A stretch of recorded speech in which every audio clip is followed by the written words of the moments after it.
Hi everybody, welcome back. Today we'll be looking at the 1920s, a decade in American history sometimes referred to as the Jazz Age, but more frequently just the Roaring Twenties. With its flappers, an example of which we have here in our first image, young sexually liberated women, as well as its speakeasies, nightclubs that sold liquor in violation of prohibition, and finally a stock market fueled by easy credit and a get-rich-quick outlook. It was a time of revolt against moral rules inherited from the 19th century. And it was a decade of profound social tensions between rural and urban Americans, between traditional and modern Christianity, and between participants in the burgeoning consumer culture and those who didn't fully share in the new prosperity. Rarely in American history had economic growth seemed so dramatic. Cooperation between business and government so close, and corporate values so widely shared as in the roaring 1920s.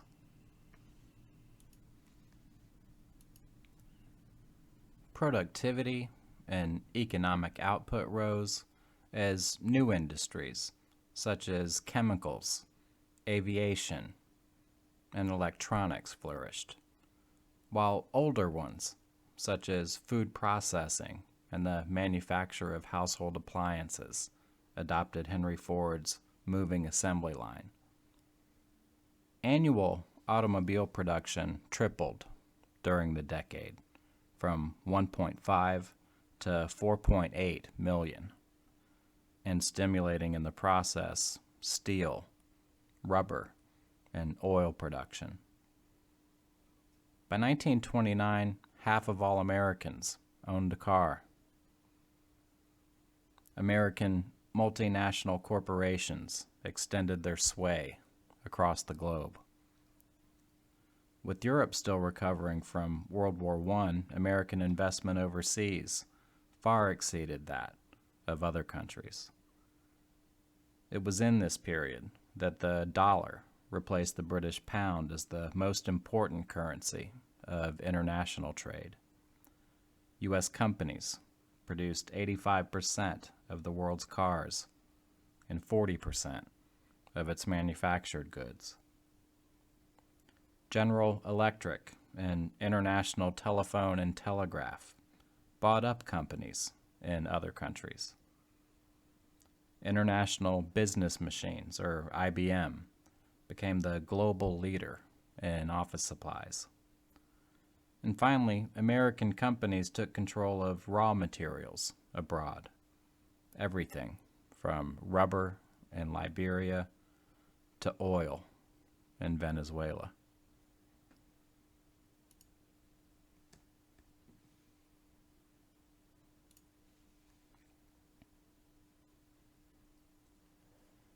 Beginning in the 1920s, Americans spent more and more of their income on leisure activities like vacations, movies, and sporting events. Here we have an image from the premiere of the movie Don Juan at the time, starring John Barrymore, one of the original big Hollywood stars. By 1929, weekly movie attendance reached 80 million in the United States, doubling the numbers from the start of the decade. Hollywood films came to dominate the world movie market. Radios and phonographs brought mass entertainment into American living rooms, with the number of radios, in particular, rising from 190,000 owned in 1923 to just under 5 million by 1929. Widespread acceptance of going into debt to purchase consumer goods replaced the values of thrift and self-denial, principles that were central to 19th century notions of personal character. Work, once seen as a source of pride and a craft skill or collective empowerment through trade unions, in the Roaring Twenties came to be valued as a path to individual fulfillment via consumption and entertainment. Of course, beneath the prosperity of the 1920s, for those who cared to look, there were signs of future trouble. The fruits of increased production were very unevenly distributed. Real wages for industrial workers, that is, wages adjusted to take account of inflation, rose by 1/4 between 1922 and 1929. But corporate profits rose at more than twice that rate. The process of economic concentration continued unabated. A handful of firms dominated numerous sectors of the economy. In 1929, 1% of the nation's banks controlled half of its financial resources. Most of the small auto companies that had existed earlier in the century had fallen by the wayside. General Motors, Ford, and Chrysler now controlled 4/5 of the entire industry. At the beginning of 1929, a majority of American families had no savings, and an estimated 40% of the population remained in poverty, unable to participate in the flourishing consumer economy. Improved productivity meant that goods could be produced with fewer workers. Over the course of the 1920s, more Americans came to work in the professions, retailing, finance, and education, while the number of manufacturing workers declined by 5%, the first such drop in the country's history. Nor did farmers share in the decade's prosperity. The golden age of American farming reached its peak during World War I, when the need to feed war-torn Europe and government efforts to maintain high farm prices had raised farmers' incomes and promoted the purchase of more land on credit. Thanks to mechanization and the increased use of fertilizer and insecticides, agricultural production continued to rise, even when government subsidies ended and world demand stagnated. As a result, farm incomes in the 1920s declined steadily, and banks foreclosed on tens of thousands of farms. Well before the 1930s, rural America was already in an economic depression.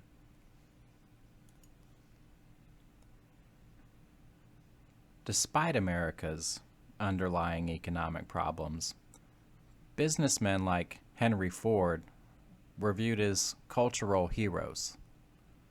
Numerous firms established what were called public relations departments, whose aim was to justify corporate practices to the public and counteract its long-standing distrust of big business. They even succeeded in changing popular attitudes toward Wall Street. In the 1920s, as the steadily rising price of stocks made front-page news, the market attracted more and more investors. Many assumed that stock values would keep rising forever. Business leaders of the time appropriated the rhetoric of Americanism and industrial freedom as weapons against labor unions. Some corporations during the 1920s implemented a new style of management. They provided their employees with private pensions and medical insurance plans, offered job security and greater workplace safety. They spoke of what some characterized as welfare capitalism, a more socially conscious kind of business leadership, trumpeting the fact that they now paid more attention to the so-called human factor in employment. At the same time, however, employers in the period embraced what was known as the American Plan. At the core of this concept stood the open shop, a workplace free of both government regulation and labor unions.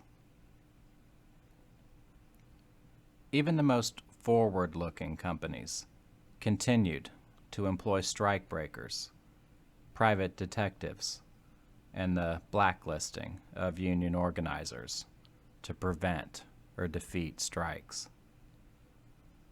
Organized labor in these years lost more than 2 million members, and unions agreed to demand after demand by employers, trying desperately to stave off complete annihilation.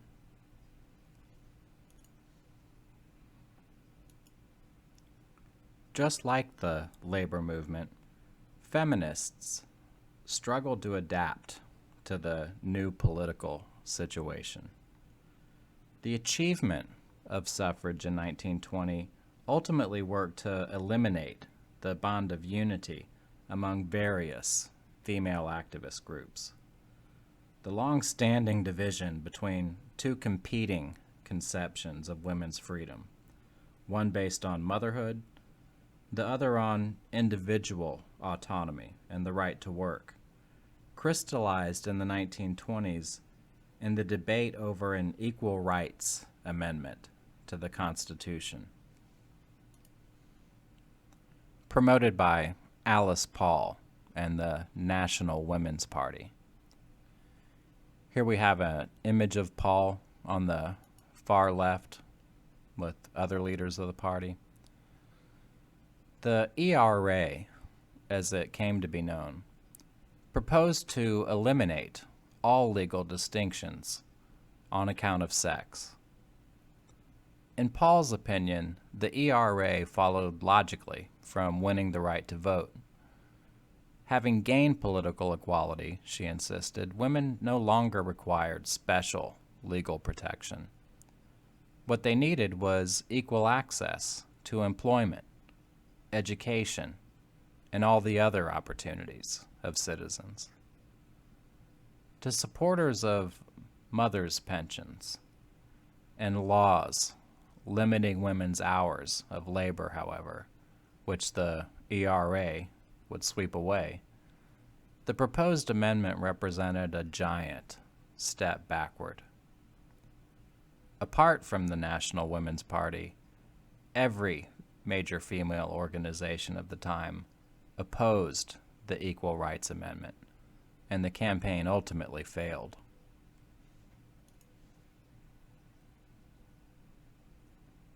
If political feminism faded, the pre-war feminist demand for personal freedom did not. It survived in the vast consumer marketplace and in the actual behavior of the decade's much publicized young women, the flappers.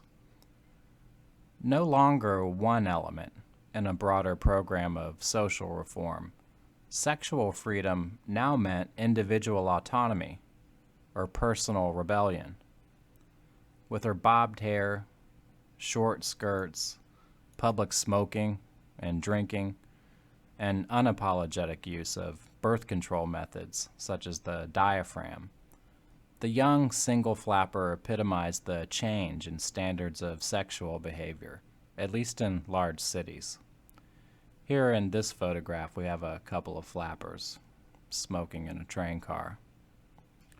These young women of the time frequented dance halls and attended sexually charged Hollywood films featuring stars like Clara Bow, the provocative it girl, of whom we have some images.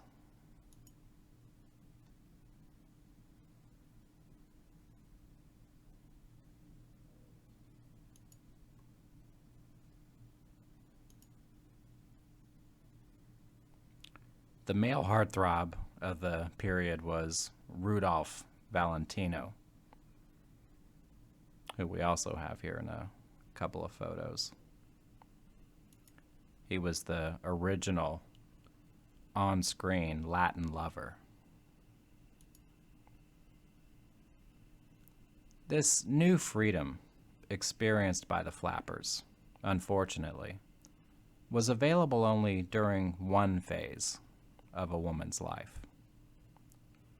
As one advertisement from the time put it, marriage remained the one pursuit that stands foremost in the mind of every girl and woman.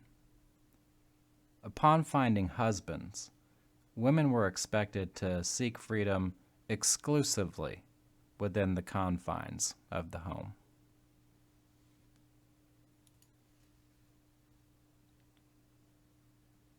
In 1929, the sociologists Robert and Helen Lind published a work called Middletown, a classic study of life in Muncie, Indiana, a typical community in the American heartland. At the center of the Lind study was a very particular finding. They discovered that in small-town America, new leisure activities and an emphasis on consumption had replaced politics as the main focus of public interest and concern. Elections were no longer lively centers of public attention as in the 19th century, and voter participation had fallen off dramatically. National statistics bore out the Lind's point, as the turnout of eligible voters, over 80% in 1896, had dropped to less than 50% in 1924. Many factors helped to explain the decline, including the consolidation of one-party politics in the South, the long period of Republican dominance in national elections, and the enfranchisement of women who for many years voted in lower numbers than men. But the shift from public to private concerns, which the Linds discovered, also played a significant role. As a Muncie, Indiana newspaper observed, the American citizen's first importance to his country is no longer that of a citizen, but that of a consumer. This image of a Women of the Moose fundraiser in Muncie kind of makes the point. Notice the ads for knee-high soda and Coca-Cola. 20 years earlier, these would have been political broadsides or posters.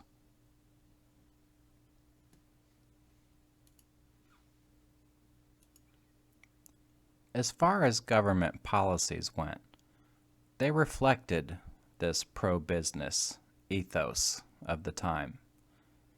Business lobbyists dominated national conventions of the Republican Party, especially. They called on the federal government to lower taxes on personal incomes and business profits, to maintain high tariffs, and support employers' continuing campaign against labor unions. Both the administrations of Warren G. Harding and Calvin Coolidge, who we can see in this image, obliged. Under William Howard Taft, the former president who was appointed Chief Justice in 1921, seen here in his judicial robe, the Supreme Court remained strongly conservative. The progressive ideal of a socially active national state was all but finished.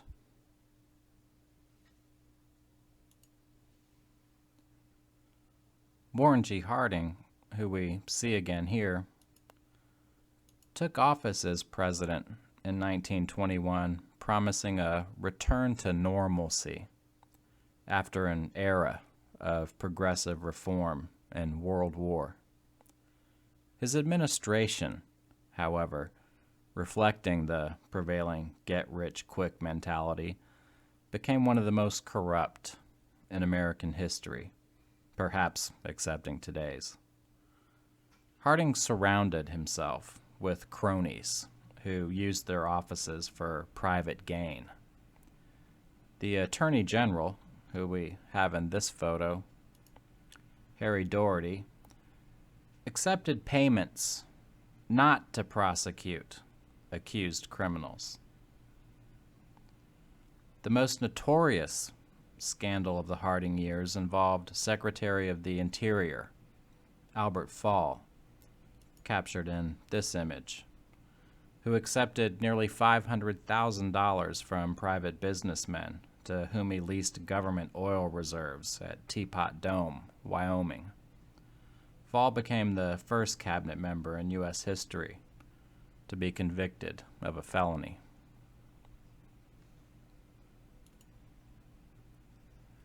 Foreign affairs also mirrored the close working relationship between business and government. The 1920s marked a retreat from Woodrow Wilson's goal of internationalism in favor of a unilateral American action, mainly designed to increase exports and investment opportunities overseas.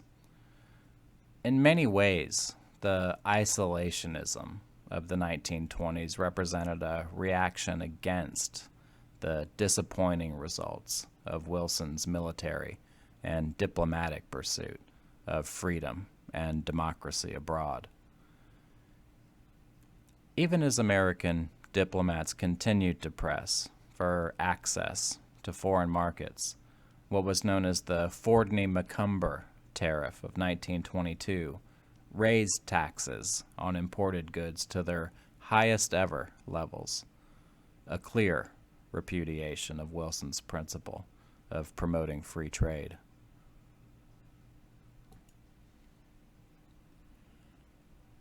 Among the casualties of World War I in the 1920s was progressivism's faith that an active federal government embodied the national purpose and enhanced the enjoyment of freedom.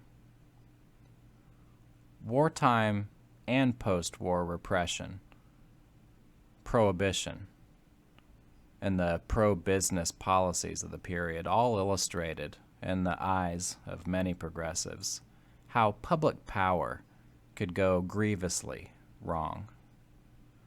This lesson opened the door, eventually, to a new appreciation of civil liberties, rights that an individual can assert even against democratic majorities. In the name of a new freedom for the individual, the 1920s ultimately witnessed the birth of a coherent concept of civil liberties, along with the beginnings of significant legal protection for freedom of speech against the government. Wartime repression, of course, continued well into the decade. Artistic works with sexual themes were subjected to rigorous censorship. The U.S. Postal Service removed from the mails books that it deemed obscene. In 1922, the film industry adopted what was known as the Hays Code, named after the Postmaster General of the time, Will Hayes, who we see in the image here.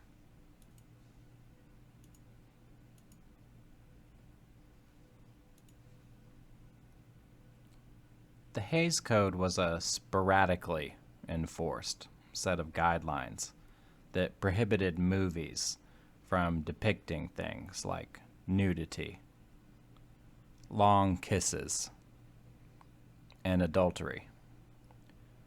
It also barred movie scripts that portrayed clergymen in a negative light or criminals in a sympathetic one.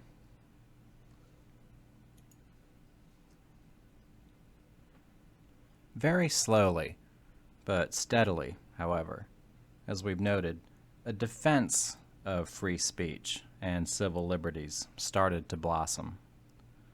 The arrest of anti-war dissenters under the Espionage and Sedition Acts had inspired the formation in 1913 of the Civil Liberties Bureau. In 1920, it changed its name to the American Civil Liberties Union, or as it's better known today, the ACLU. Two pioneering progressive-era activists were behind the establishment of the organization. Crystal Eastman, who we can see in this photograph, along with Roger Baldwin, captured in the image here. For the rest of the century, the ACLU took part in most of the landmark cases that helped usher in a so-called rights revolution in the United States, giving meaning to traditional civil liberties such as freedom of speech, and inventing new ones, like the right to privacy. By the end of the 1920s, the Supreme Court had voided a Kansas law that made it a crime to advocate unlawful acts to change the political or economic system, as well as a Minnesota statute authorizing censorship of the press. The new regard for free speech ultimately stretched beyond political expression. In 1933, a federal court overturned the Customs Service's ban on James Joyce's novel Ulysses, which proved a turning point in the battle against the censorship of works of literature. A judicial defense, in other words, of civil liberties had started to emerge.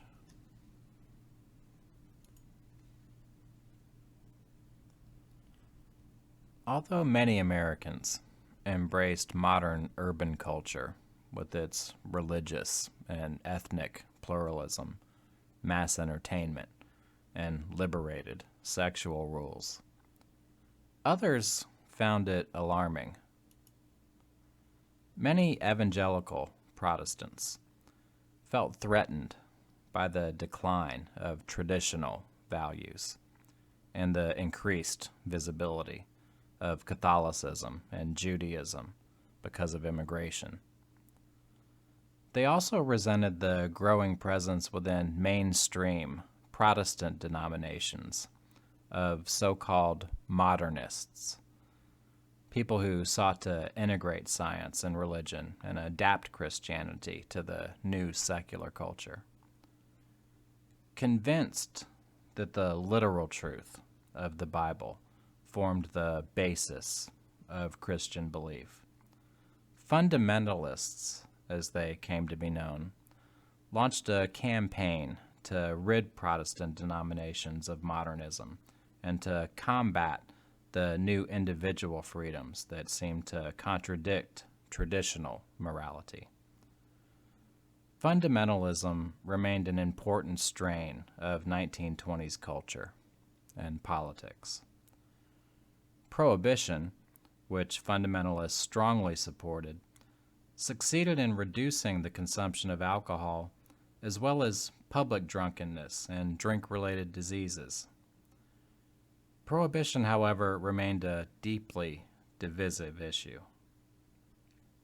The greatest expansion of national authority since Reconstruction, it raised major questions of local rights, individual freedom, and frankly the wisdom of attempting to impose religious and moral values on an entire society through legislation. Too many Americans deemed prohibition a violation of individual freedom for the flow of illegal liquor to stop. Here we have a couple of images from the period. A giant beer barrel float at an anti-prohibition parade.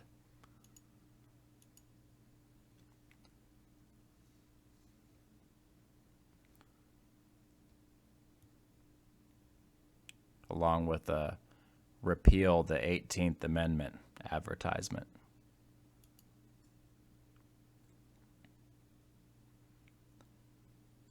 In urban areas, prohibition led to large profits for the owners of illegal speakeasies and the bootleggers who supplied them. It produced widespread corruption as police and public officials accepted bribes to turn a blind eye to violations of the law. Here we have a few images from the speakeasies of the period.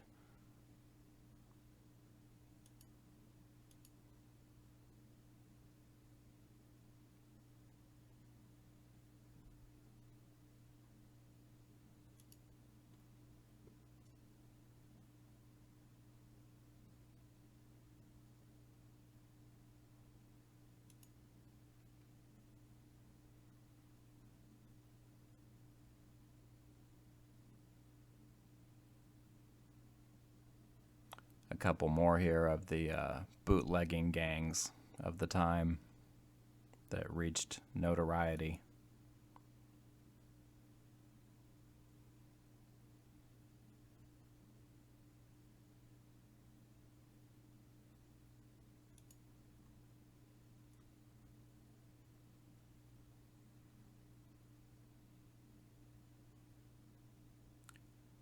And finally, one here of a bootlegging truck that demonstrates the methods employed to move illegal booze in and out of American cities of the time.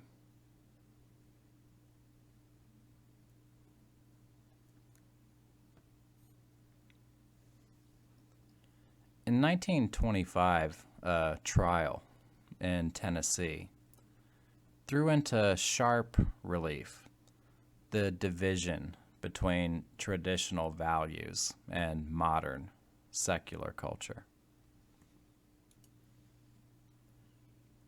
John Scopes, who we can see here in this photo, a teacher in a Tennessee public school, was arrested for violating a state law that prohibited the teaching of Charles Darwin's theory of evolution.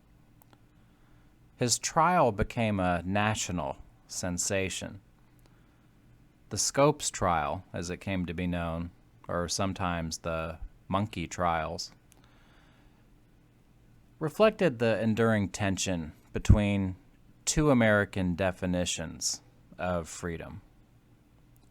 Fundamentalist Christians, strongest in rural parts of the South and West, clung to the traditional idea of so-called moral liberty, voluntary adherence to time-honored religious beliefs. The theory that man had evolved over millions of years from ancestors like apes contradicted the biblical account of creation. To Scopes defenders, including the ACLU, freedom meant above all the right to independent thought and individual self-expression. To them, the Tennessee law offered a lesson in the dangers of religious intolerance and the merger of church and state. The renowned labor lawyer, Clarence Darrow, captured in this image from the trial in the center of the photograph, defended Scopes. The trial's highlight came when Darrow called the prosecution's expert witness on the Bible to the stand, the former Nebraska senator and presidential candidate, William Jennings Bryan, seen here upon his arrival in Tennessee. Bryan's testimony, because of the massive amount of press and publicity it entailed, was moved outside the courthouse so that more spectators and journalists could observe it, and because of the lack of air conditioning inside the building. Here we have an image of the moment captured from a distance.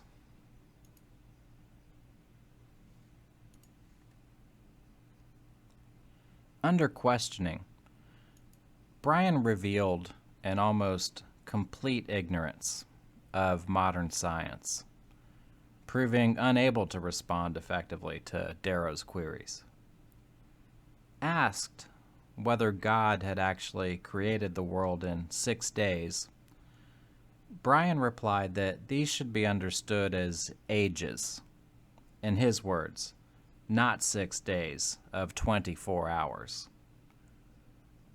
This response, of course, opened the door to the very non-literal interpretation of the Bible that fundamentalists rejected. Still, the outcome of the trial was predetermined.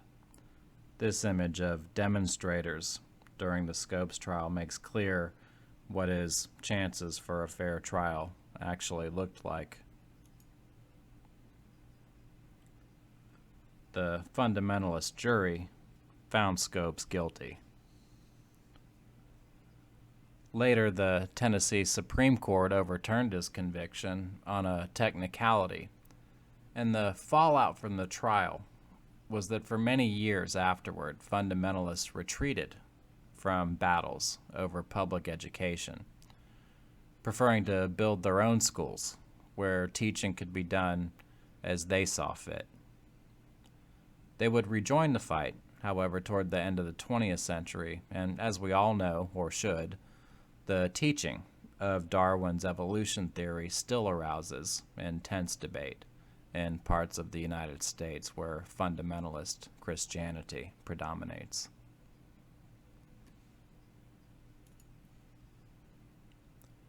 Along with the threat posed by science, there were a few features of urban life that seemed more alien or menacing to rural and small-town, native-born white Protestants than their immigrant populations and cultures. The wartime obsession with 100% Americanism continued into the 1920s.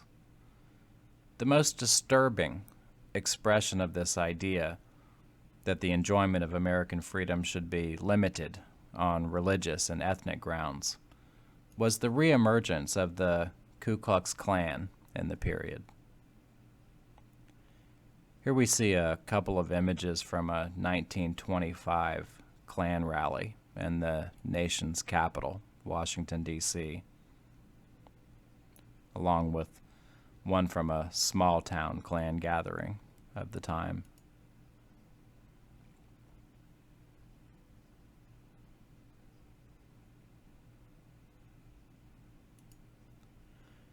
Over the course of the decade, the Klan claimed more than 3 million members, nearly all white, native-born Protestants, many of whom held respected positions in their communities. Unlike the Klan of Reconstruction, which was mostly a Southern organization, the second KKK sank deep roots in parts of the North and West. And as we can see from this photograph of the time, even children started to be indoctrinated. In the 1920s, the Klan became the largest private organization in Indiana, for a time even controlling the state Republican Party. American civilization, the new Klan insisted, was endangered not just by blacks, but by immigrants, especially Jews and Catholics, as well as by the forces of feminism, labor unions, and immorality generally. All endangered the so-called individual liberty of native-born, white, Protestant Americans.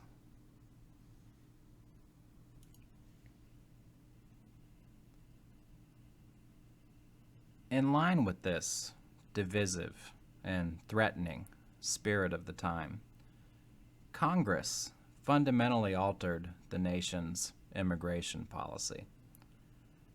Prior to World War I, virtually all the white persons who wished to pass through what was called the Golden Door into the United States and ultimately become citizens could do so. Over the course of the 1920s, however, the pressure for wholesale immigration restriction became apparently irresistible. In 1921, a temporary measure restricted immigration from Europe to 357,000 per year, which was 1/3 of the annual average before the war.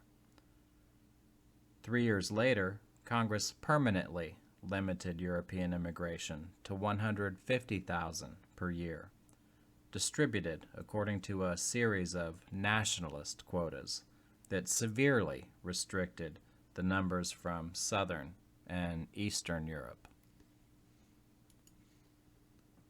But to satisfy the demands of large farmers in California, who relied heavily on seasonal Mexican labor, the 1924 law established no limits on immigration from the Western Hemisphere. The immigration law did bar the entry of all those ineligible for naturalized citizenship. That is the entire population of Asia, even though Japan had fought on the American side in World War I. The law of 1924 established for the first time a new category, the illegal alien. With it came a new enforcement mechanism, the Border Patrol, charged with policing the land boundaries of the country and empowered to arrest and deport persons who entered in violation of the new nationality quotas or other restrictions. Here we have a photograph of the Texas Border Patrol, taken in 1928. The new immigration law reflected a heightened emphasis on race as a determining factor in the formation of the country's public policy.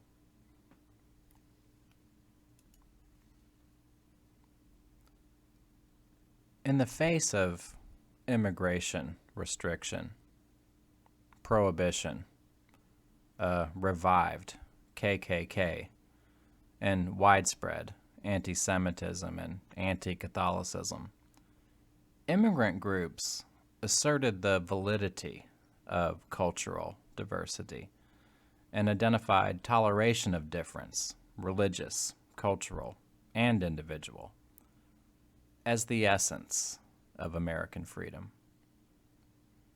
In effect, they reinvented themselves as ethnic Americans, claiming an equal share in the nation's life, but in addition, the right to remain in many respects culturally distinct. The Roman Catholic Church of these years urged immigrants to learn English and embrace so-called American principles, but it continued to maintain separate schools and other institutions.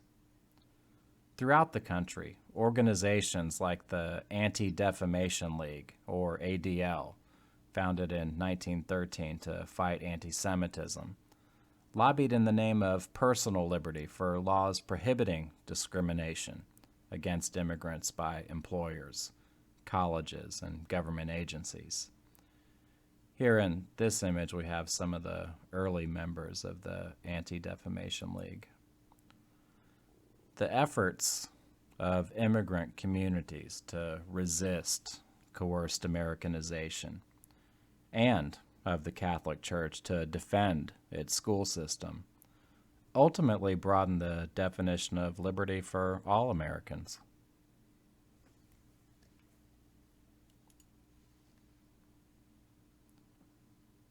It's impossible to talk about the so-called Roaring Twenties without noticing what started to become a more and more recognizable feature of American life, particularly in the urban ghettos of the North, places like Harlem, New York. The generation of Black Americans who moved as part of the Great Migration from the South, who arrived from the Caribbean islands of the West Indies, or who were born and raised above the Mason-Dixon line, were part of a generation completely removed from the living memory of slavery. This mattered. They were determined not to give up rights they were entitled to under law, specifically the guarantees engraved into the 14th and 15th Amendments. This generation was prepared to fight, to protest, and to organize. Collectively known as New Negroes, Black Americans of the time found a number of ways to express this desire for inclusion, for full and equal participation in the life of the nation. On one hand, there were academics and professional activists like W.E.B. Du Bois, who stood out as a representation of what was meant by the term New Negro. Another was Marcus Garvey and his Universal Negro Improvement Association. Garvey had emigrated from Jamaica. In 1917, he created his organization, the UNIA, with headquarters in Harlem. Because he believed and preached that blacks had to be publicly seen as the equals of whites, Garvey, as we see him in these couple of images, riding in a car through Harlem and standing, frequently dressed in military regalia with a dramatic plumed hat. To W.E.B. Du Bois and other serious Black academics and leaders of the time, this made Garvey appear ridiculous, and they said so. But Garvey could not be taken lightly, because by the early 1920s, his UNIA enjoyed literally millions of supporters from the United States to the Caribbean, Europe, and Africa. Because he thought the Black community needed visible male and female leaders, Garvey created the African Legion and the Black Cross Nurses, captured here in a couple of images on parade through the streets of Harlem.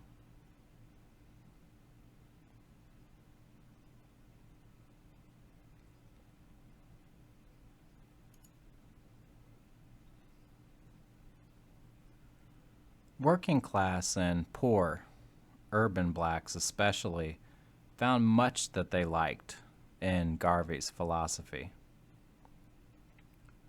Just a few images from the organization's newspaper, The Negro World, capture the ideas that stood at the heart of it. The first was unity, based in the notion that all black people everywhere deserve to and should be free.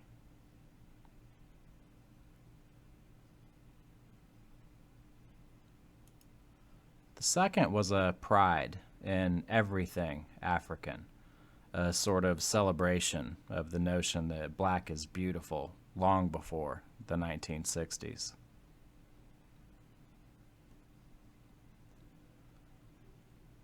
And finally, Garvey preached that black people had to be economically self-sufficient.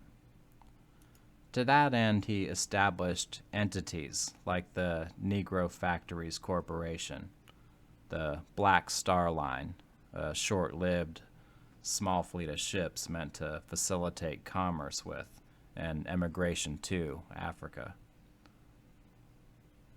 Ultimately, Garvey imagined the creation of a completely self-sufficient, independent black nation in Africa. Garvey's New Negro organization by the early 1920s came to be perceived as a threat, and the government finally found a way to convict him on mail fraud charges in 1923. In 1927, he was released from prison and deported back to Jamaica, dying in London in 1940.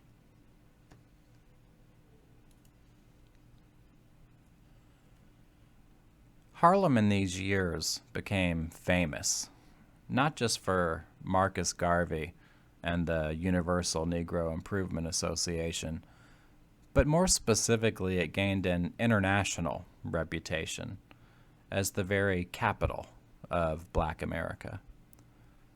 The decade became notorious for what white visitors to the neighborhood called slumming, their expression, used to describe the experience of visiting Harlem's dance halls and jazz clubs, like the legendary Cotton Club, captured in this photograph, and speakeasies in search of exotic adventure. The Harlem of the white imagination was a place of primitive passions, free from the puritanical restraints of mainstream American culture. The real Harlem was a community of widespread poverty, its residents confined to low-wage jobs, and because housing discrimination barred them from other sections of the city, forced to pay exorbitant rents. Here we have a photo showing what the neighborhood looked like at the time, in the midst of people's everyday activities. Despite its problems, though, Harlem was also home to a vibrant black cultural community, one that garnered it a moniker meant to capture both the period and the explosion of creative genius that marked it: the Harlem Renaissance.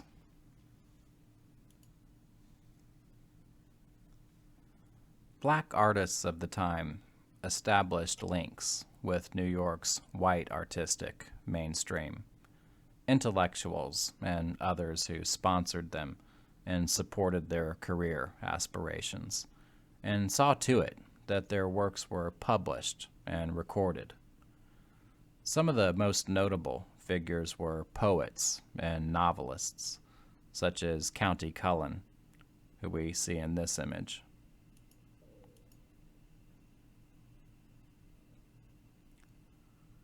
as well as Langston Hughes, probably the most famous of the group, who we have in this photo.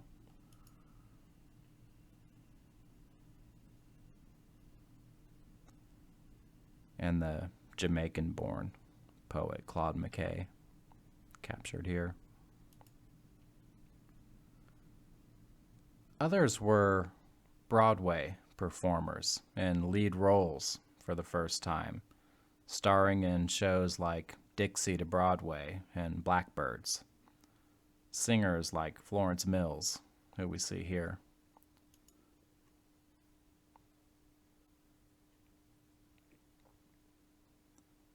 And Ethel Waters.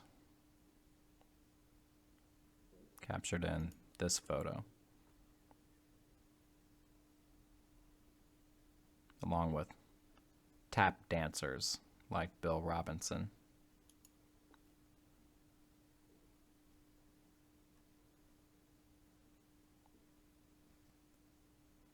Perhaps the most legendary figures of the Harlem Renaissance were the musicians of the era, such as Bessie Smith, seen here in a famous photograph.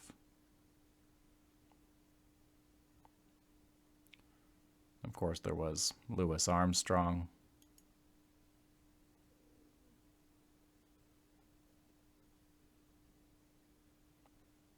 And the man who owned the Cotton Club in the 1920s, Duke Ellington. The term New Negro in art meant the rejection of established stereotypes and a search for black values to put in their place. A journey that led to Africa, to the folk traditions of the rural South, and the life of the urban ghetto, all reflected in the novels, poems, and songs of the period. What joined all of these works produced by the new Negroes of the Harlem Renaissance, as we can see here in our last image, was a powerful element of protest. The new Negro has no fear.